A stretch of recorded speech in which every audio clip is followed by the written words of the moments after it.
name is Akhil Singhal, and I am a R developer and an R trainer. I have around 15 years of experience in the IT field in software languages like C++, Java, databases like Oracle, SQL, having some background about this data analytics. Though it requires to be a good data analyst or a business analyst, you need to have some understanding about the mathematics beyond it. If you do not know it, R is fully capable of doing all the analysis and throwing out results. It's just that we need to build a skill set on how to run those commands and how to interpret those results, which we learn during the course of the syllabus. So let's get started. So session for today is an introduction. There will be minimal hands-on. We'll go through the basics and introduction. So data analytics with R, Excel and Tableau. This is the agenda for today. What is business analytics? Applications, use cases, relevance of business analytics, stages of business analytics, sources of data, what is a model, steps in problem solving, what is data science, skill set of a data scientist, machine learning, why data science, and how to become a data scientist. So what is business analytics? So, in today's world, there is a lot of data being generated. And to analyze that data is becoming a mammoth task. You need softwares, you need mammoth processing power to understand that data. And with the advent of IoT and digital technologies, the sensor-driven data is being generated at, voluminous data is being generated with a very high velocity. So just to give you an example, in the world of IoT, Internet of Things, sensors are emitting data every millisecond. Now, what happens is to analyze trends in that data or patterns in that data, you need big data. You need processing power. You need analytics, and you can't do all of this in an Excel because Excel has its own limitations, right? So because the number of rows, the columns, and then if you worked with voluminous data in Excel, you will see that it slows down. If there are a lot of formulas in Excel, it will take tremendous time to give you results. That is where products or technologies like R, Python, or packaged softwares like SAS or Minitab, SPSS come in handy. Now, so this is what this slide talks about. That there is input data, and presently that input data is being, what happens is humans or the experts in that domain will try to analyze that data and then give business insight or inference. And that is why we want to minimize this human intelligence. And that is why you will see that there is a lot of news articles about automation taking over and jobs getting lost. All that comes in here. That automation is leading to a scarcity of jobs, or jobs will become redundant in the coming few years with the advent of machine learning. Because if you see, machine learning and data analytics can be automated using these scripts using R, right? R or Python. We'll see all this. Okay, what is business analytics? So there is a problem. We always, whenever we start doing anything in our life, there is a problem to be solved. If there is no problem to be solved, then we are going without any goal to be achieved. If a problem exists, we look at solutions. So there's a business problem and there is a mathematical statistical. So the business problem can be qualitative, it can be quantitative. If it's quantitative, then there is a mathematical or a statistical problem as it stays here. And then it can be solved using mathematical or statistical solution. And if it's a qualitative problem, or what we see in the industry is even business problems are to be solved with the backing of data. If there is data, that data can be analyzed and solutions can be given. So I can, in my function where I'm working right now, we do a lot of analysis and suggest solutions or policy related decisions to the line function, say to the HR, to the finance, or policy making decisions. So if in our company, a lot of expenses are getting incurred for US travel, in the sense people there use a lot of taxis, and there are some claims which can be bogus.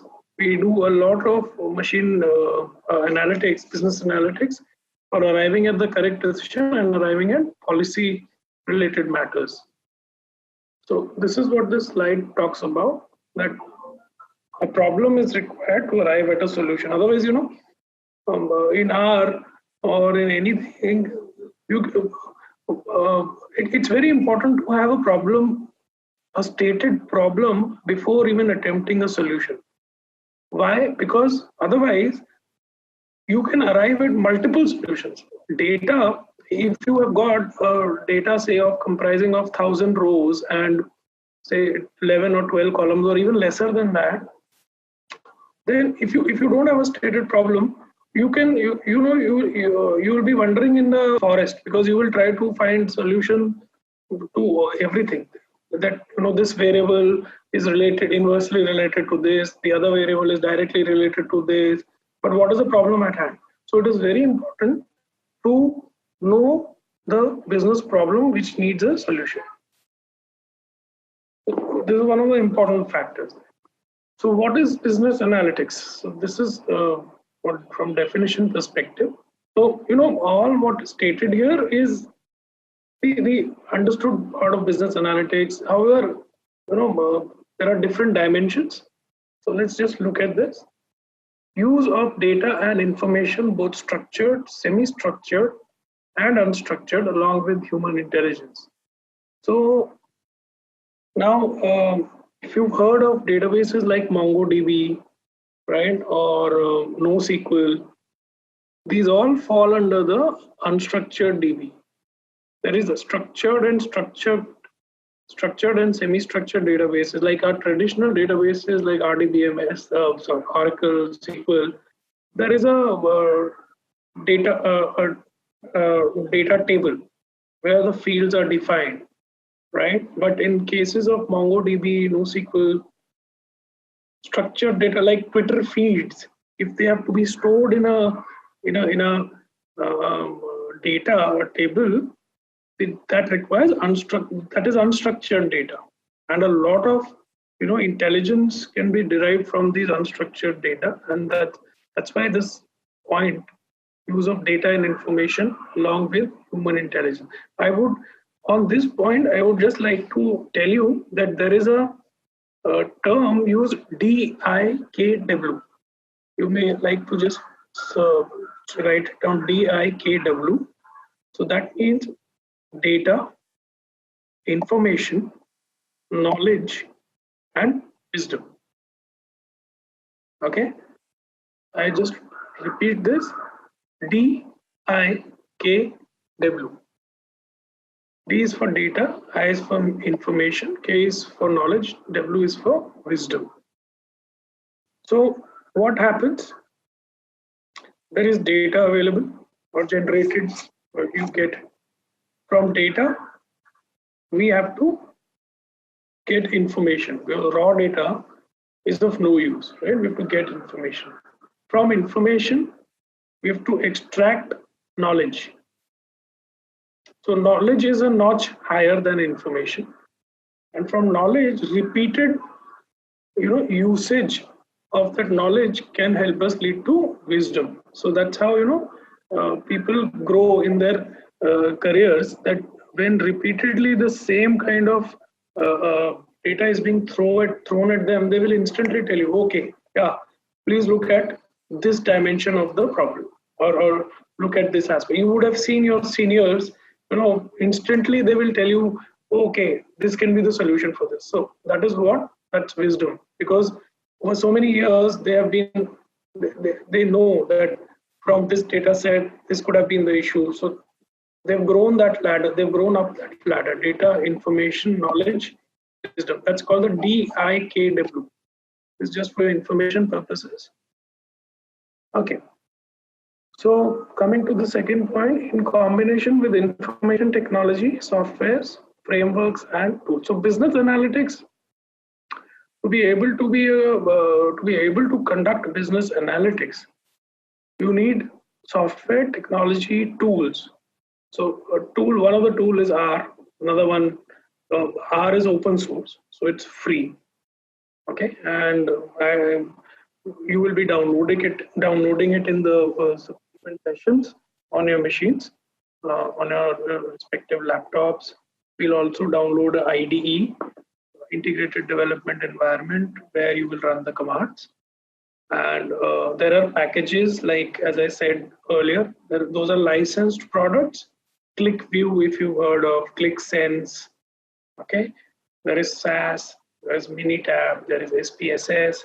These are all licensed products which are expensive.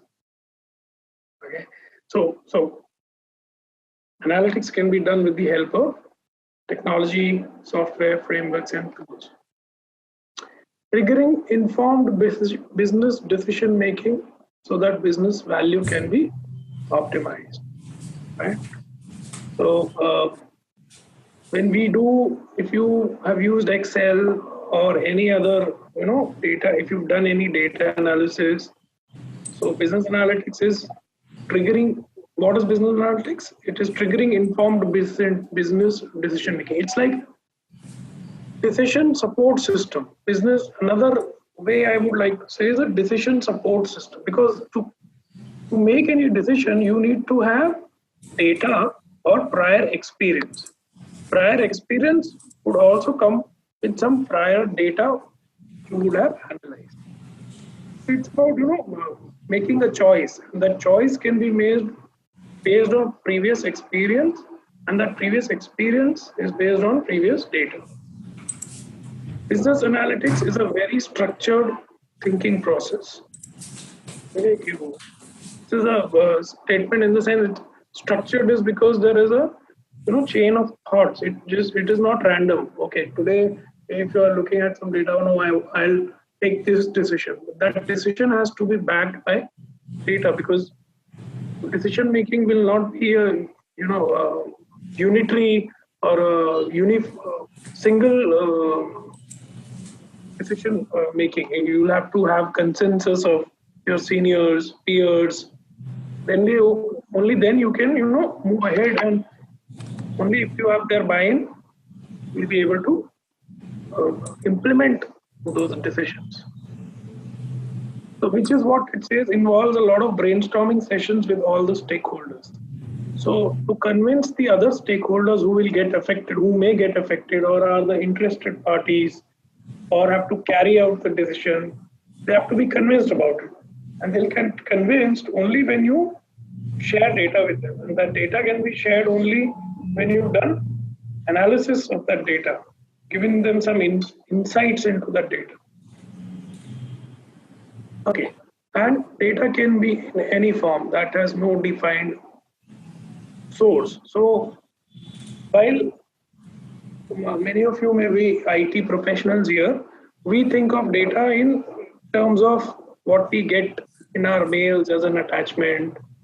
But we are always making a choice. As humans, we are always doing analytics in our mind and making a choice. So when it says data can be in any form, it can be in any form. In the sense, suppose tomorrow if you are buying a home or a car, right? Suppose you are buying a car.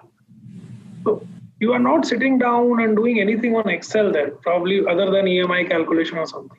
But then in the back of your mind, you have already gathered that data from your friends, parents, or anyone, and somebody will say, okay, this car is better, this is value for money, this car is better mileage, there is some other input you will get. All that is data.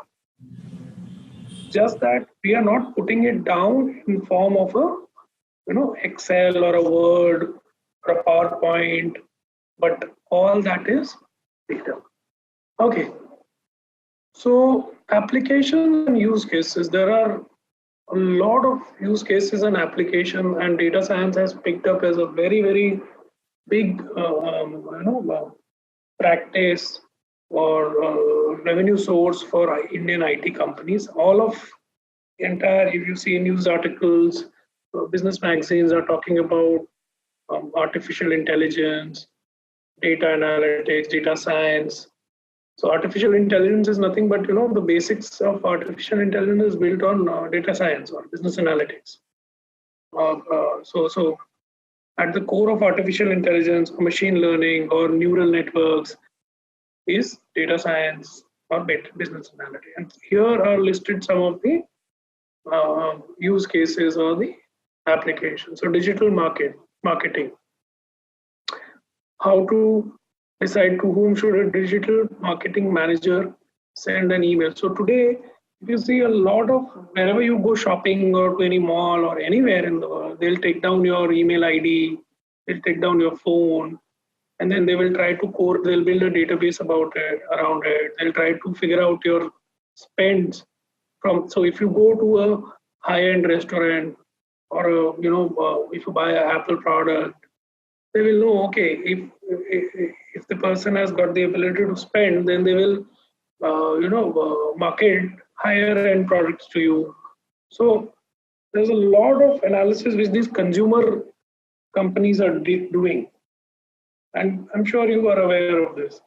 Even on your Facebook ads, Facebooks and all, you will see that if on a browser you search for something, then that same search will appear as an ad in your other browser ad windows. So that's targeted marketing. And anyways, in the background, click analysis is being done. It's stored. So digital marketing is big. Promotions. So companies like airfare companies, Amazons of the world, they do a lot of this data analytics or business analytics, as you may say. And if you just to tell you here that if you buy say a camera or even a CD, a video CD, or nowadays people don't buy it, but if you buy any product on Amazon or any of these e-commerce websites, it also says that people who bought this have also bought this. So that is nothing but market basket analysis. There is something called a priori algorithm. So they do an analysis that people, suppose I buy something and I also buy another associated thing with that. So then that is why those recommendations come. Then healthcare, what is the probability that a person will get readmitted to the hospital after 30 days from the date of procedure? So healthcare industry is also betting big on data analytics. And a lot of these medical engineering fields which does blood tests, and there are a lot of advancements in the healthcare industry which are built on data analytics. If you now are keeping abreast with the changes happening in the world of medical field, people have now come up with machines which you just have to cough in a mask, and then it will tell you the capacity of your lungs, whether you have any respiratory disease. So a lot of non-invasive techniques are being developed, products or equipments are being developed by the healthcare industry, and analysis is being done. So, right now we get a blood test done, they they draw some sample of blood and then give you your diagnostic parameters. But the latest advents are that you just cough into a mask kind of a stuff, and it will tell you all the other parameters which a normal invasive technique would have given. And all this is possible through analytics. Why I'm saying analytics is because they would have taken a sample of say 100,000 of people and studied the patterns of people who cough. So, what they would have done, I don't know what they've done, but what they have ideally done is to start with, if a person coughs, how much moisture is being coming from when the person coughs, and then they would have checked the heartbeat, and then they would have made a pattern out of it using analytics, and then they would have extrapolated those studies. So insurance is a very big field. So actually, analytics is being extensively used in BFSI industry. BFSI is banking, financial services, and insurance industry. So who is going to buy my insurance? What should be the premium amount? There is a complete science around it called the actuarial science, and actuarial science is deals with a lot of mathematics. So just to give you an example, when we pay, we've not thought about it, but when we pay insurance, so suppose today if you go to buy a term insurance or an endowment policy or a life insurance policy, how do they quote the premium amount? There is some science which is going on behind that premium amount, or calculation of that premium amount, and there are it's a very niche field. There are qualified actuaries who do a lot of mathematics to arrive at how those premium amounts are calculated. And while we understand that if you want to buy a 50 lakh policy, a term insurance premium may be just 5,000 or say 4,000 rupees, or 3,821 rupees 3,821. But those numbers are arrived at scientifically using analytics. And this has been a field for long, but now that analytics is being talked about in the greater domain, it's getting prominence. So next is customer relationship. So a lot of customer satisfaction indexes and customer relationships is being, customer patterns, customer buying patterns are being studied. And when people post their comments on Facebook or other websites, they do analysis of that and then their manager reverts to the customer to ease their pain point. So now people are going digital. They voice their comments on the public platform, and then if there is a growing number of people who complain, then surely the management takes notice of it and then takes corrective action. So these are the applications or use. These are very, very few application use cases. It's also being used in the telecom industry, and that is where we see that a lot of automation is creeping in there. You would have seen that job losses are happening maximum in the telecom industry because it's a highly process-oriented industry, and automation can be widely used in this industry. Okay, a few other cases, stock market. So there are stock market has been a favorite for years together because it's one of the highest process-oriented industries. Why I say process-oriented is because data is available and captured every second, millisecond.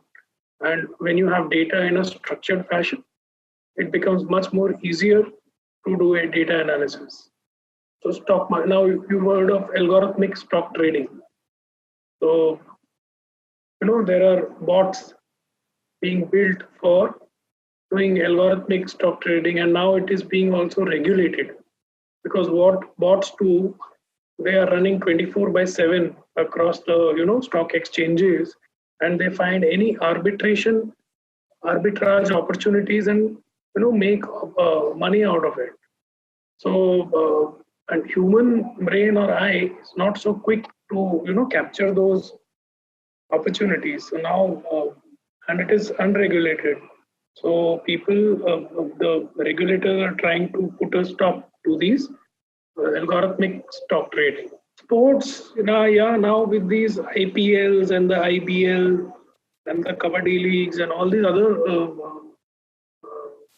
commercialization of sports, a lot of analytics is being done. In fact, if you know, whenever those cricket matches appear, there is a lot of trivia that is given by the commentators.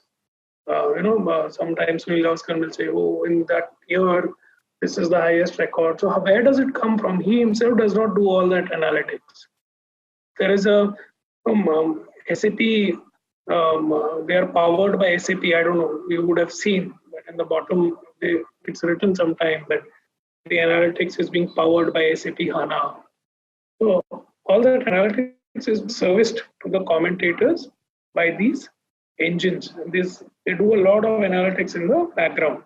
Entertainment industry is being, extensively used in the not just film industry, but for these concerts, plays.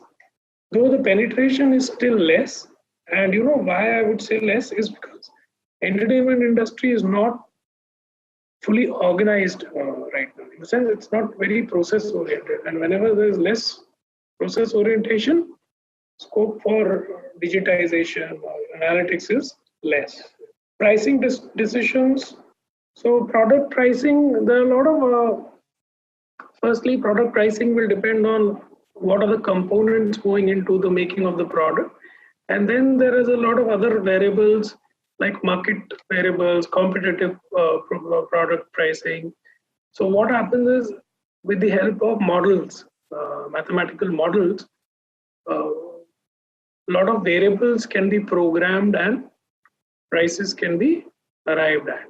So relevance of BA, relevance of a business analytics analyst, helps in formulation of right strategies in right time. So that's when what I said that policy making decisions require data based analysis. That's how you can formulate right strategies. Smart decision making, or it can act as a decision support system. Helps in achieving the business target in time-bound manner.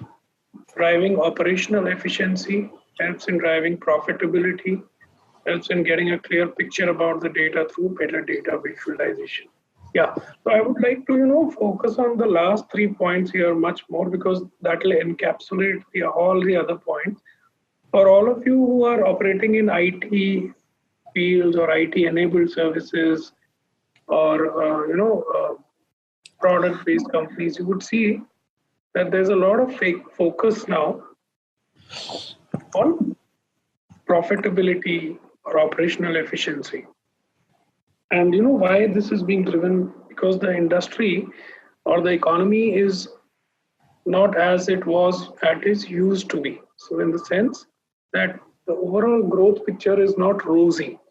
And that is why, senior leaderships and managements are focusing on driving better profitability or operational efficiencies. And they would be asking for more and more data from relevant departments and trying to see how costs can be optimized, profit can increase. With all, business analytics can help a great deal in doing all this. One of the other very great abilities of R or Python. I think somebody is on. I would request. I can hear some noises. I request to put that on mute. Okay. Yeah. Okay. So R and Python, there are a lot of visualization techniques. So we all must have used, Excel charts and graphs.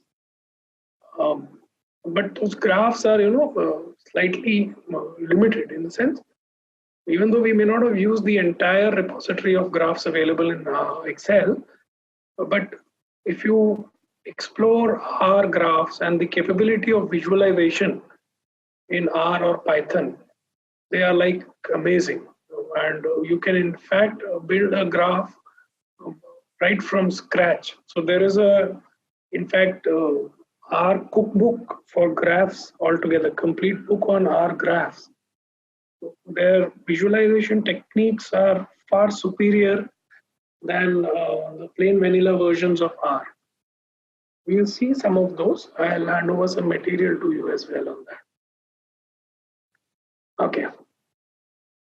So data visualization itself, the last point in this slide, is itself a big science. So there is something called exploratory. Before building any model, you can derive or you can arrive at a lot of inferences just by looking at the plotting the data in form of a graph.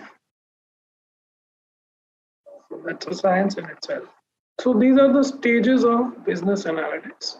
The first stage is just like how we have CMM levels, CMM level 1, 2, 3, 4, 5, and now 5I and all that. So this starts, business analytics starts with descriptive analytics, diagnostic, predictive, prescriptive, and cognitive.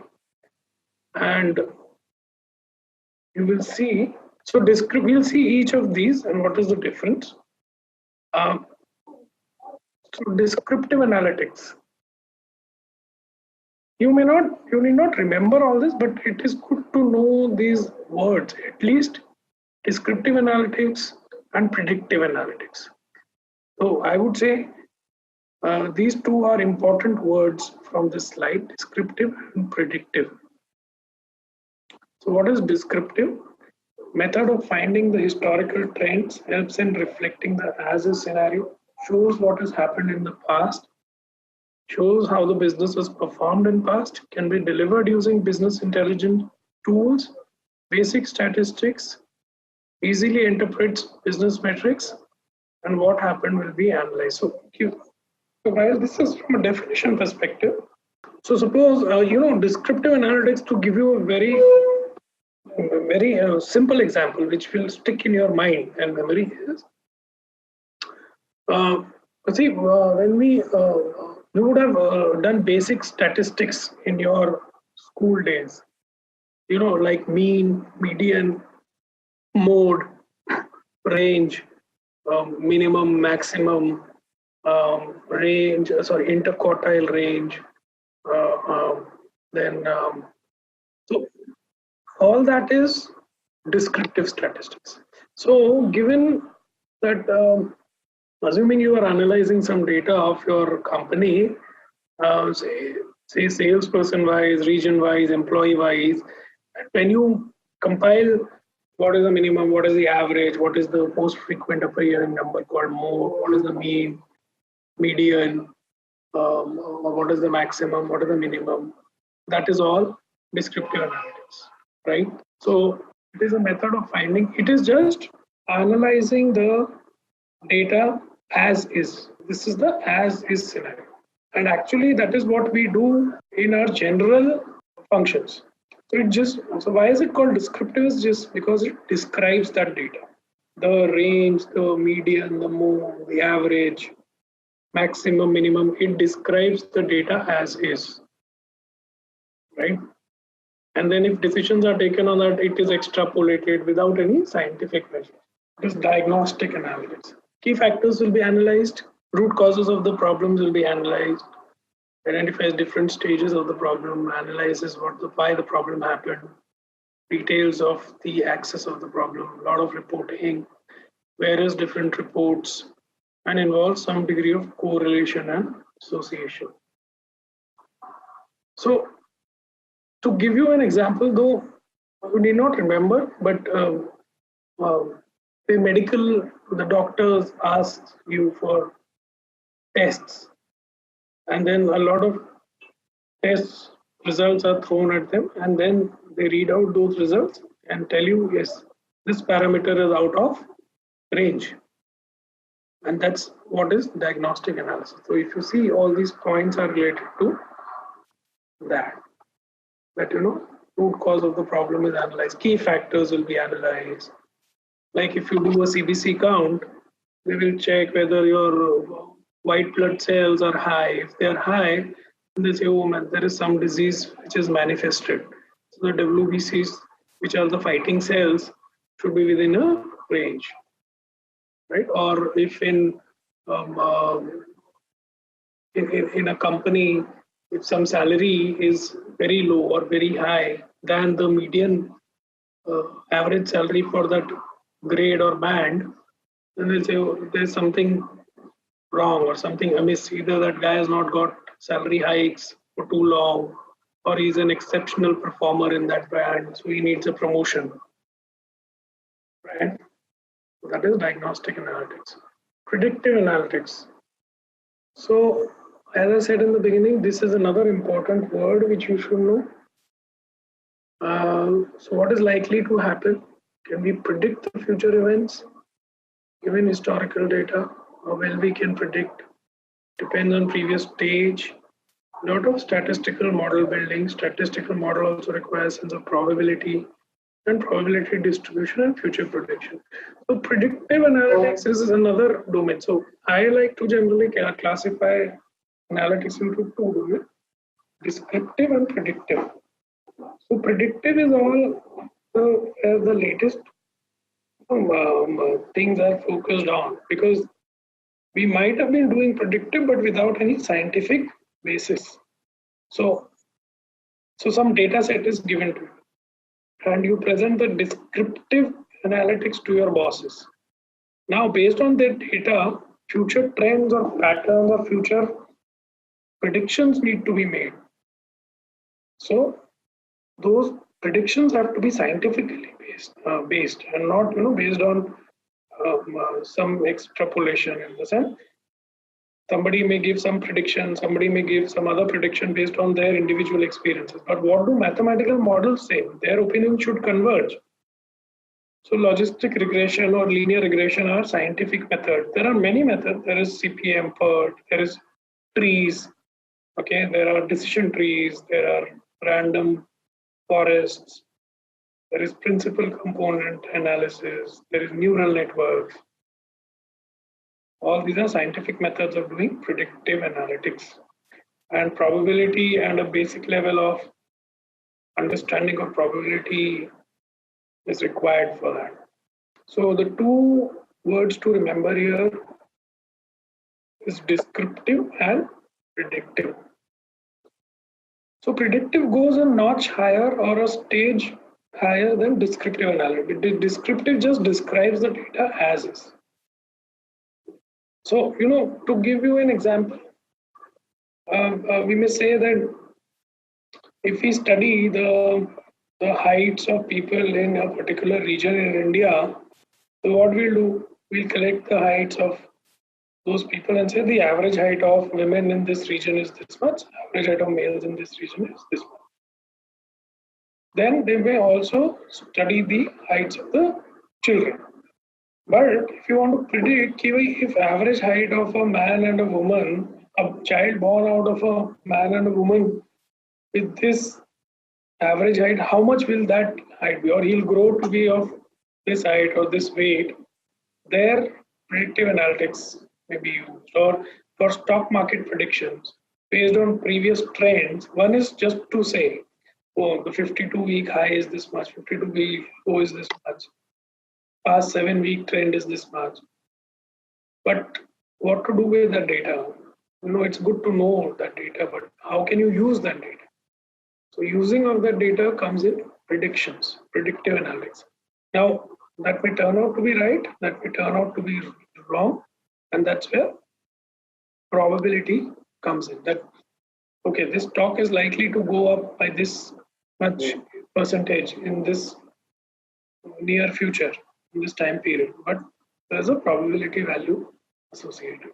Prescriptive pages prescribes recommendation. Business predicted to go down what recommended action, helps a business in forming strategies, alternative strategies, helps in preparing plan B, reactive analysis, set action always triggered based on prediction. So if in a model, there are many variables. Now, what are variables? So if you've studied basic mathematics, like, y is equal to mx plus, or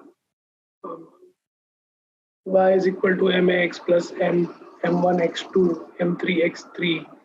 So x1, x2, x3 are the variables. So in terms of Excel, if I am saying I am analyzing, if in the columns we are getting values like region, so which city, age, um, um, city, age, number of children, these can all be variables. They are called features. The lingo in data analytics is features, variables, okay, which are generally put in columns. So based on those, if all those variables need to be factored into a model, a mathematical model will be built, and then it will be figured out which variable is most important in the mathematical model and which variable is not important, and which variable is supposedly going down, what can be the corrective action taken. Mathematical models are not right, but some are more right than others. Mathematical model is just an attempt by humans to tame or to name, to have slight visibility to the future. But how the future will behave is not entirely known or can never be predicted. It can be thought of with some degree of probability or degree of accuracy. So I may arrive at a model and all the participants here may arrive at a different model. But the level of accuracy in all these models will be different. Some may be more accurate, some may be less accurate. And that we will know only when the actual event has happened. So please bear in mind that all predictive modeling or predictive analytics are wrong. But to what extent or degree they are wrong, only time can tell. Yet we do predictive modeling is because we want to have a lever or a handle on all the factors that can go right or wrong. And we want to predict with some accuracy.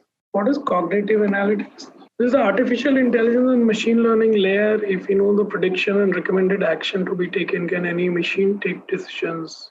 Can we do what if analysis? Can machines decide what recommendation to be given? Cognitive function based on reasoning and logic involves machine learning models, set of rules. So, cognitive means cognition. There is a word called cognition, recognition, recognize. Cognition means to recognize. So when you see that in today's cameras or phone, there is thumbprint activation or facial recognition or retina recognition, that is all cognitive analytics. So biometrics is nothing but cognitive analytics. So biometrics in the sense when you go to say suppose somebody else is trying to open your laptop with retina recognition or passport this thing or any such thing, that is all cognitive. Now there are Google APIs which can study your faces and then tell whether you are in what kind of mood you are. So what they have done is they have made machines learn. They have thrown millions of pictures at their machine learning algorithms, and then they have studied the facial expressions. So if the lips are expanded, if they are, so generally in a somber mood, you will be looking down, your eyes will be drooping, lips will not be expanded, right? So if now today you throw a picture or upload a picture, it will tell you the mood of the person. Whether the person is happy, sad, somber, angry, fearful, all that comes under cognitive analytics. Even your truth serum tests or that lie detector tests all comes under cognitive analytics. Cognitive analytics is machine learning. So what is done in machine learning is a lot of data. Machines are trained that how Google does it, they have uploaded pictures of thousands and millions of faces, and then they have pixelated those faces and understood and seen what is a happy face, when what are the symptoms of a or expressions of a happy face. Happy face is like when the lips are expanded horizontally, teeth are showing, right? Eyes are brighter or opened up more. So then they have trained their machines that these are the symptoms or traits of a happy expression. What are the traits of a sad expression? Eyes are droopy, they're dim. Okay, the face is not stretched. So these are sad expressions, or somber expressions. What are expressions of fear? There is slight folds on the forehead. A person is looking, just staring into the blank. So what I'm trying to say is cognitive. There is a word called cognition, which means to recognize, and machines are made to learn, and that's how what is cognitive analytics. So well, in the past there was a machine called Deep Blue Challenger which defeated Gary Kasparov in chess, but it did not come up in one go. The Deep Blue machine, Deep Blue Challenger, was trained by the best of chess players on various patterns of playing, or rather, so there was a high level of training which goes on before these technologies are rolled out for colloquial or common use. That is cognitive analytics. Another example of cognitive analytics is this self-driven cars which are now which is the talk of the town. So there's a lot of cognition happening. Cameras, study the behavior, driving patterns of the other cars. The cameras have to keep in mind the other objects in vicinity. A lot of training which happens for rolling out these self-driven cars. So, which is what it says, involves a set of rules. Sources of data. There's structured data, semi-structured data, and unstructured data. What I talked about. Structured data is spreadsheet. So anything that you can put in an Excel is structured data. SQL tables is why? Because there are data tables in a database, and tables have a defined, fields are there, and there are values in the fields. So the structure or the template of that table is predefined. Semi-structured data is XML and JSON. So a lot of JavaScript based applications are done using JSON object. So JSON is JavaScript object notation. XML was also a technology which preceded, or rather was being extensively used, but JSON is the new standard and much more widely used. Data exchange is happening through JSON now. And unstructured data is because if you see, a lot of data is now being generated on WhatsApp and Facebook, where text is there, image is there, audio, video, which cannot actually sit in or can be analyzed through our traditional DBMSs like SQL tables or spreadsheet.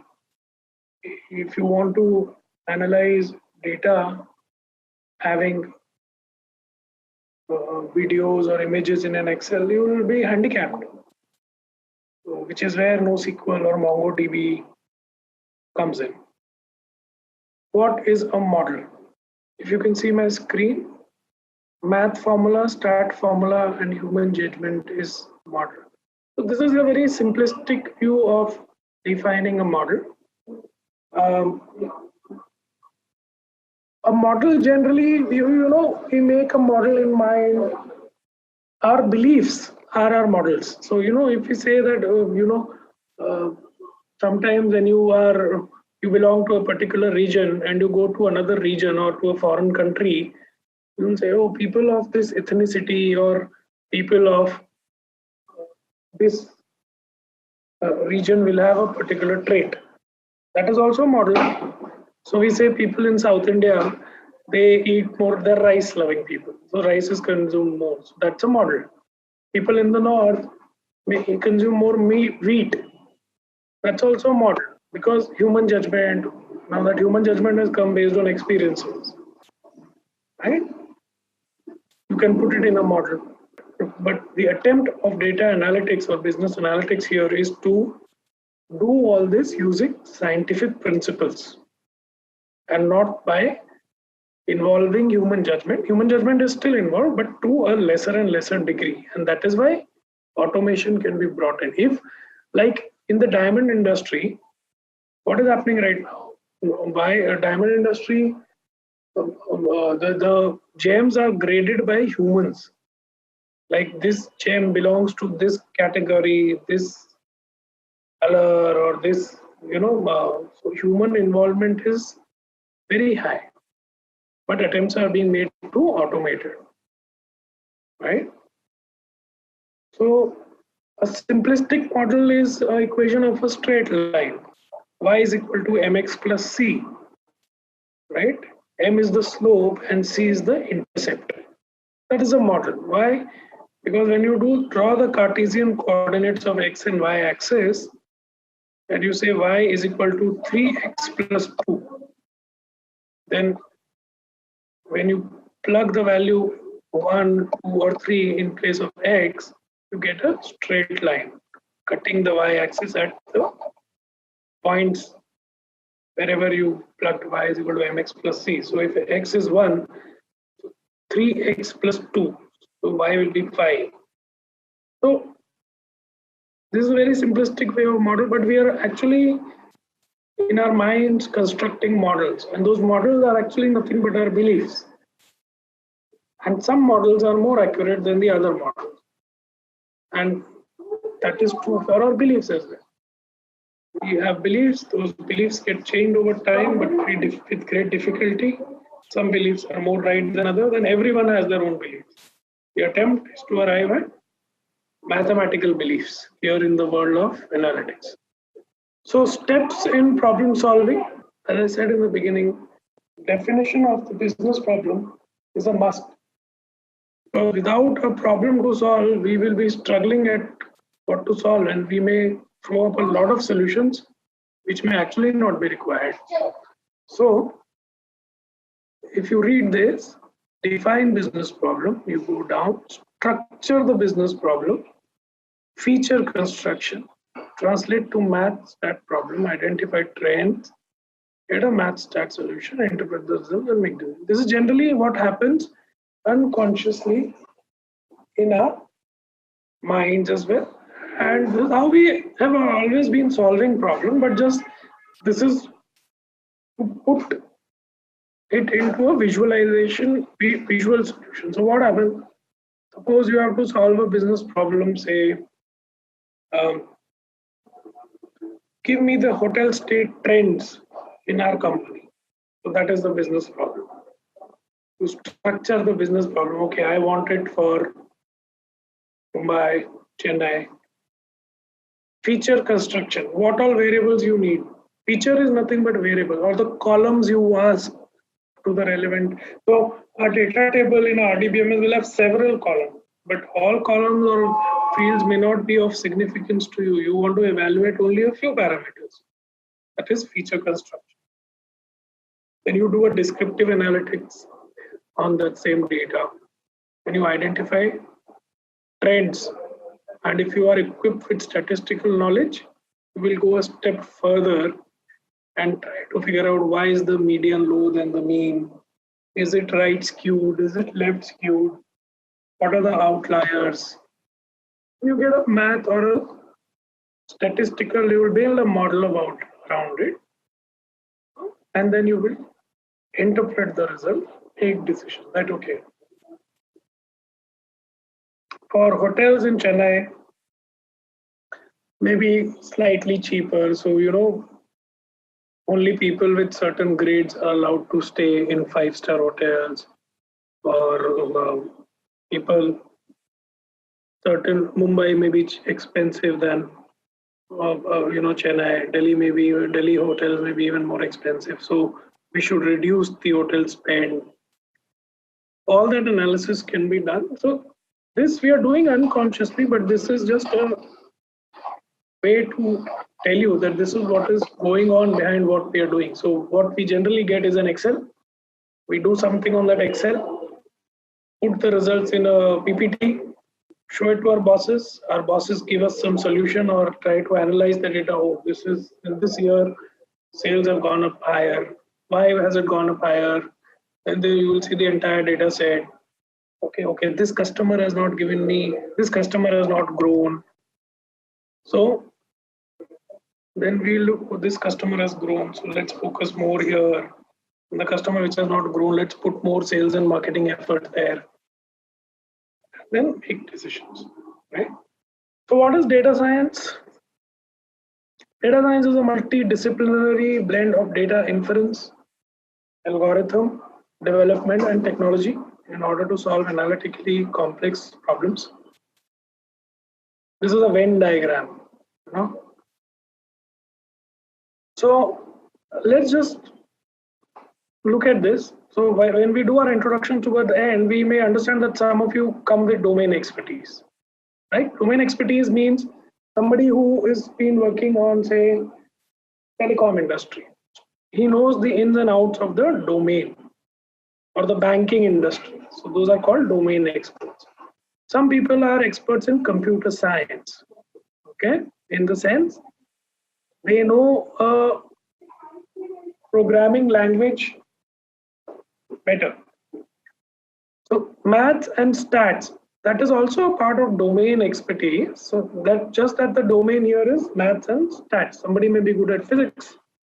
That's also a domain.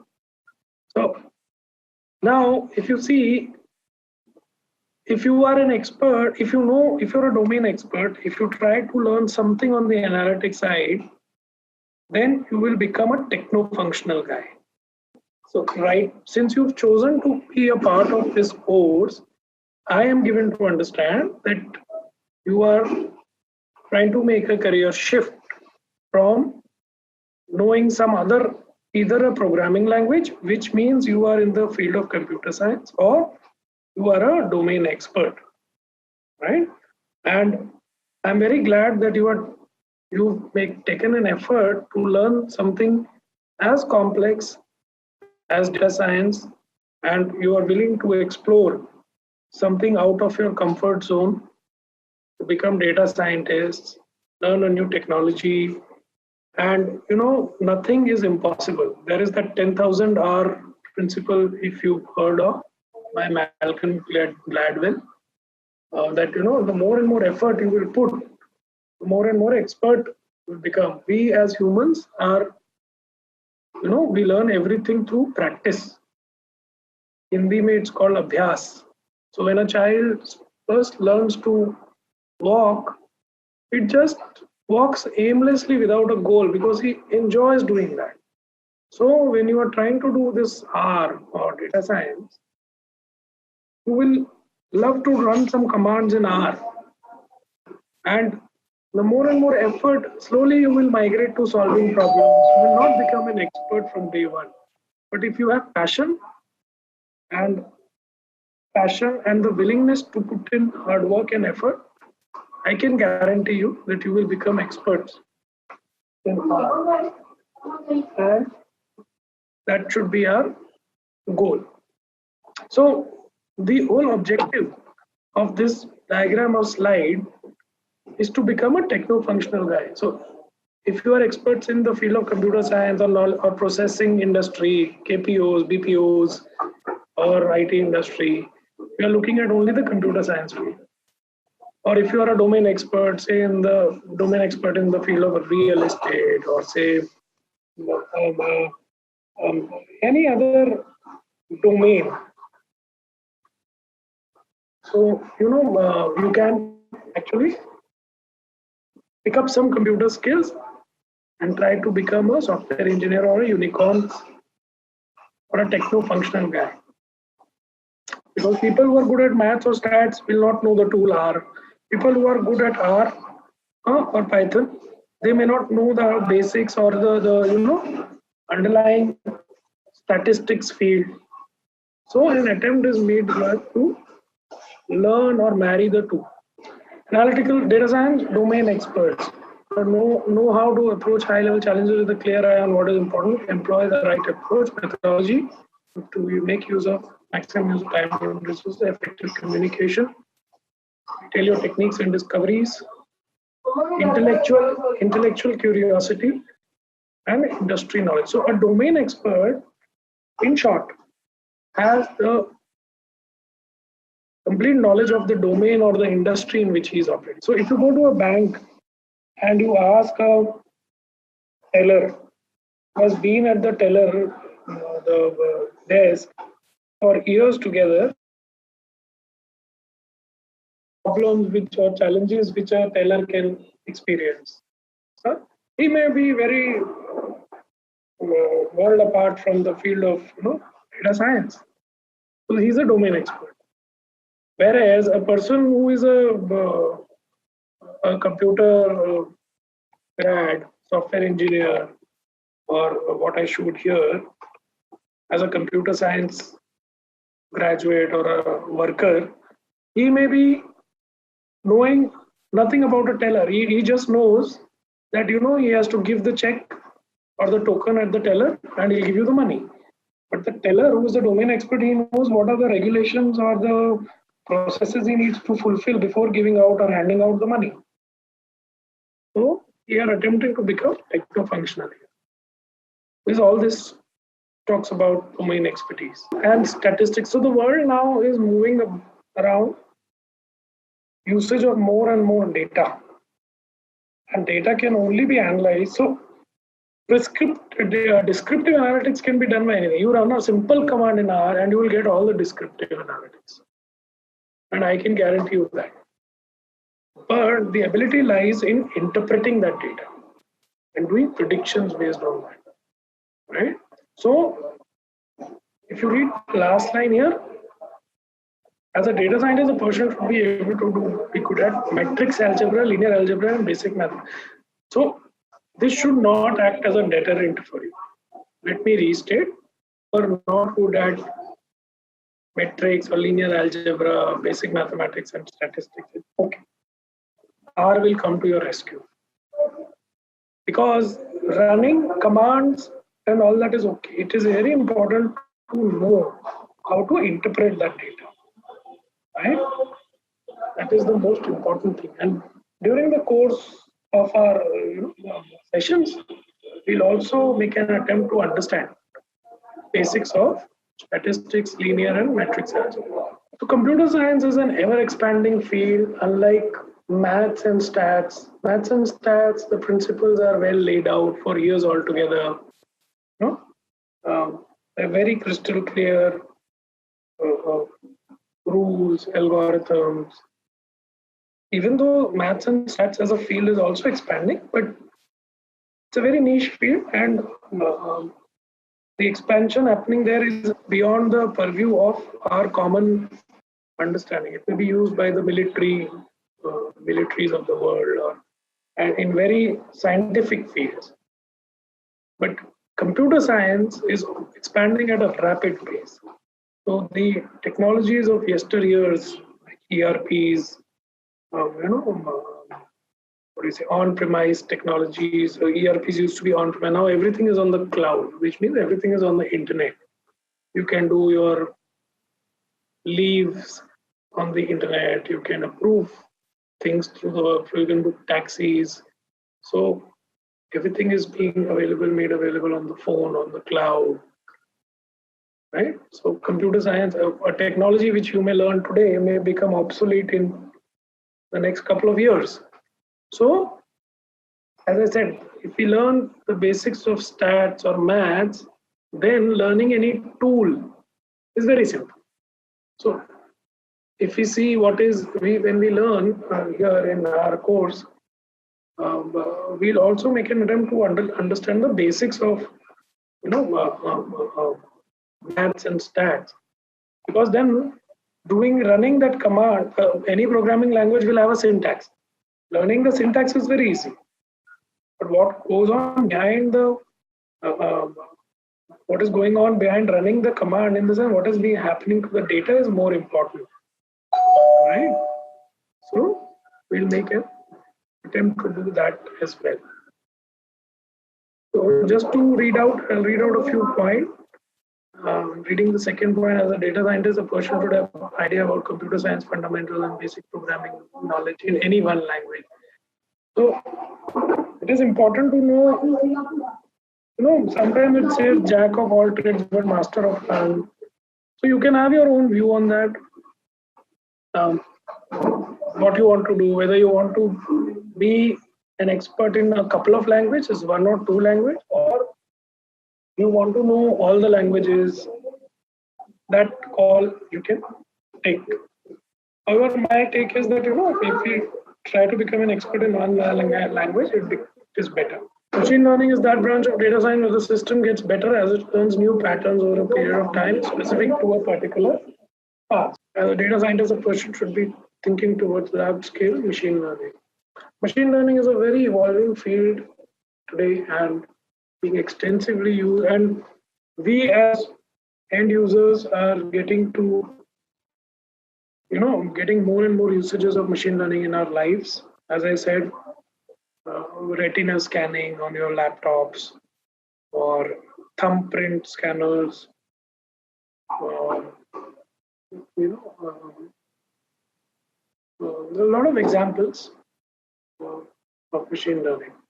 So what does a data scientist do?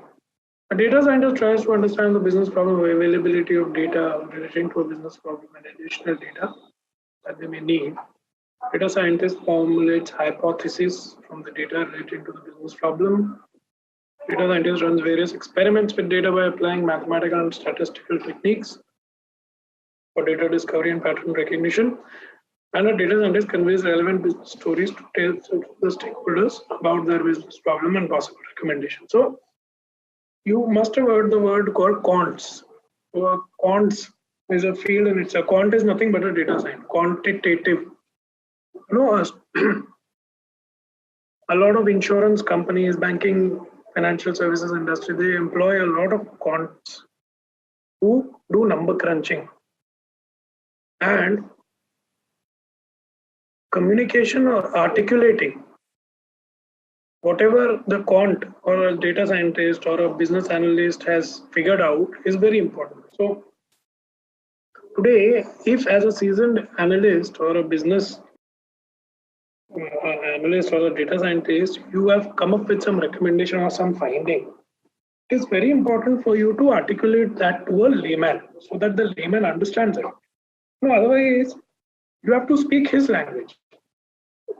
Otherwise, you will not be able to have him on your side. So articulation of the solution and the problem as how the end user understands it is very important in any field, not just for data scientists, but in any field. If tomorrow you go to a lawyer and a lawyer tells you, oh, section this, article this, how does it matter to you? What you need to understand? Your mind will work only when you understand it in plain English. You will not understand, we'll be confused if we are given to understand long legal sentences with a lot of commas and no full stops. So as a data scientist, primary job is also to be able to articulate in layman's terms. So this is about, again, what are the skill sets of a data scientist? Linear algebra, multivariate calculus, graph theory, probability. It's okay even if you don't know this. Okay. You would have at least, I would say that, to get started, we should know 5 things. But those 5 things should be enough to confuse or convince a lot of people. So it's okay. There are a million things in the world which we don't know. We should know only 5 things which can confuse or convince million people. It's okay, because the world is full of knowledge and we cannot get all that knowledge. We'll try to build expertise on a few things. And depending on your passion and ability to put in hard work, you will be taking on this and learning a lot of things by yourself. Multivariate calculus, just to tell you, is nothing but multi-variables. As I said, variables are nothing but columns. And whether you want to do data analysis using multiple variables or single variable, that is nothing but multivariate calculus. Linear algebra is nothing but simple equation which I said y is equal to mx plus c, which is used in linear regression or logistic regression, correlations, all that stuff. So trust me, it is going to be a wonderful journey. Statistical distribution, the Gauss curve, the F curve, there is the T distributions. So these are the latest technologies being used. R, Python, SAS, Ruby, Perl, and then this deployment happens through Hadoop, Spark, Elasticsearch. You would have heard some of these words. R and Python are open source, which means they are freely available. SAS, as I know, is a licensed product, very expensive licensed product. Ruby, Perl is also a scripting language which is open source, but not used extensively now. Ruby on Rails is being used, but I don't know the abilities, capabilities, or the challenges of Ruby on Rails. So there's a language called Ruby on Rails. Which one is better, R or Python? I myself, being an avid R user, I'm more fond of R because it's a very concise scripting language. You know, just by writing 2 or 3 commands, you can do a lot of stuff. I have not used Python extensively, but I am a R fan.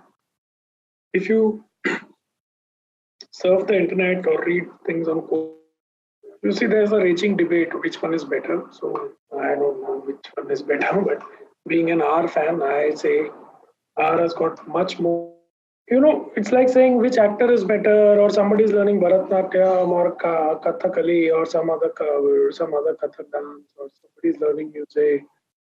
So different people will have different opinion. For me, R is better, and I find, you know, wow.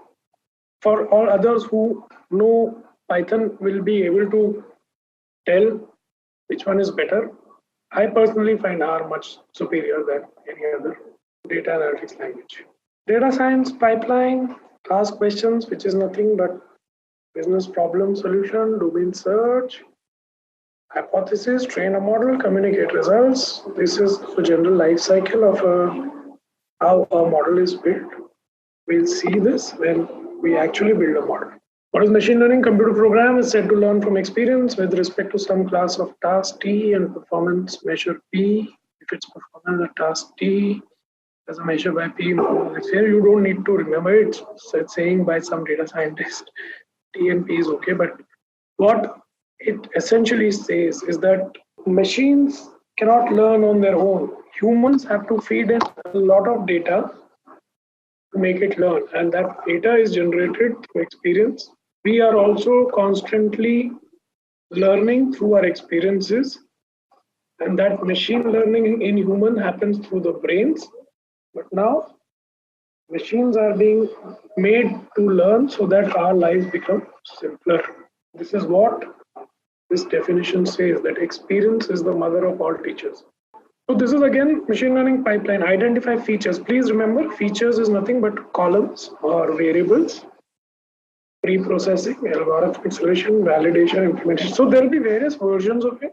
Somebody will say, whenever you get data, try to visualize it first. Visualization it first means not to close your eyes and make a mental graph of it.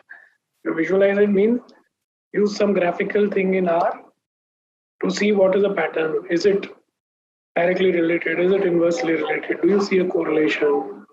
Okay, then start towards building a model, validate it, and then implement it. Representation is nothing but visualization, then evaluate it and optimize it, because any mathematical model cannot stand the test of time. It has to be continuously fed with previous data and outcomes, which is nothing but optimization. So learning trees, neural nets, representation. This is nothing but representation of the data. A decision tree, neural nets, Markov models, Markov chains, right? They represent data. And then entropy, probability, precision, recall, accuracy, that is evaluation, and then gradient descent. We'll see this. But some words to take away from here is Markov chains, decision trees, probabilities, precision. Why data science? Smarter computers, because human brains can process only certain variables. If the variables are 3, 4, 5 variables, but if you have to build a complex mathematical model, then you need the help of computers. And then, of course, data analysts or quants come at very expensive prices, and profitability if you can deploy computers to do those tasks, costs can be trained or controlled. Leverage a cluster of models and a single model. So, a single model cannot give you accurate results. Computers are equipped to give you multiple models. You can choose which model to be evaluated for making what prediction. That's auto selection. And then auto selection of machine learning models. So based on whichever model has given you the most accurate results, which only time will tell, we can fine tune that model or select that. How to become a data scientist? So basic prerequisite, school level maths, some components of linear algebra and analysis of algorithms.